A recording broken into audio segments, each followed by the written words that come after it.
ተመልካቾቻችን አሁን ደግሞ ሌላ ሰፈር ይዣችሁ መጥቻለሁ። ካዛንቺስ በደማቋ ሞቅ ባለችው ሰፈር ነው ያለሁት። ይሄኛው ደግሞ ዝንጥ ያለ አፓርትመንት ነው፣ ፈርኒሽድ ነው።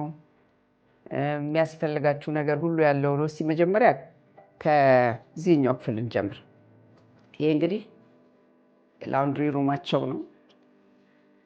ከዛ በኋላ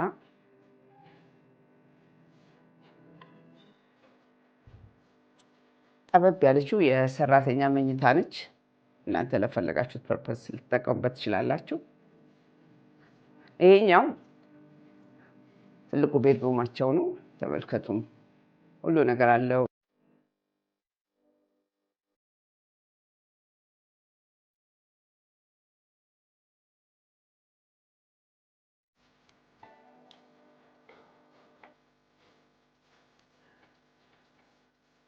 እንደምታዩት ነው።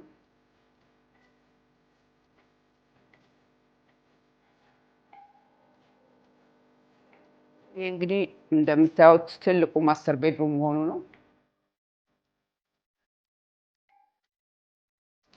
እና ምን እነግራችኋለሁ፣ እራሱ ይንገራችሁ ሁኔታው፣ ሰፈሩ፣ ሞቅታ። ዝቅ ብላችሁ ቁርስ፣ ወደዛ ሄዳችሁ ቡና፣ እዛ ጋ ሄዳችሁ ምግብ ቤት፣ መሀል ካዛንቺስ በብዙ ሆቴሎች፣ በአፍሪካ ህብረት፣ በዩኤን ኦፊሶች ሁሉ የተከበበችውን ቦታ ላይ ያለን አፓርትመንት ነው ያሳየኋችሁ። አሁን ደግሞ እንግዲህ ወደ መጨረሻችን ወደ ዋናው ወደ ሳሎኑ ይዣችሁ መጣሁ። በፊት ለፊት በኩል ኪችኑ ይታያል።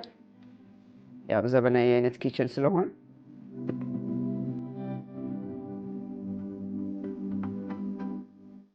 እና መቼም እኔ ሰርቼ ነው መብላት ለሚፈልግ ብሎ እዚህ ለሚኖር ሰው የሚያስፈልገው ነገር በሙሉ አለለት። ተመልከቱ፣ ፍሪጁን ተመልከቱ። ሁሉ ነገሩ በጥራት የተዘጋጀ ነው። ባለቤቱ እኔ ብኖር የሚያስፈልገኝ ብሎ ያዘጋጀው ለራሱ ቢሆን። ከሁሉ የሚያስደስታችሁ ካዛንቺስ አካባቢ ማረፍ 24 ሰዓት ሁሉ ነገር ኦፕን ነው። ብዙ ነገር እና ሴፍቲ በቃ ዩር ሴፍ እኮ በቃ ምንም አምሽቶ እኔ እዚህ ያረፉ ጓደኞች የዚህ አካባቢ ስላየው ነው የምነግራችሁ። እና በጣም ሴፍቲ የበለጠ ደስ ይላል። እና በቃ እኔ እናንተ ብሆን መጥቼ እዚች አርፌ ስራዬን ጨርሼ ለመመለስ ካለብኝ የምመለሰው። በቃ ይህንን ከነገርኳችሁ ይበቃል። በሚቀጥል ዜና እስካገኛችሁ ደህና ሰንብቱ።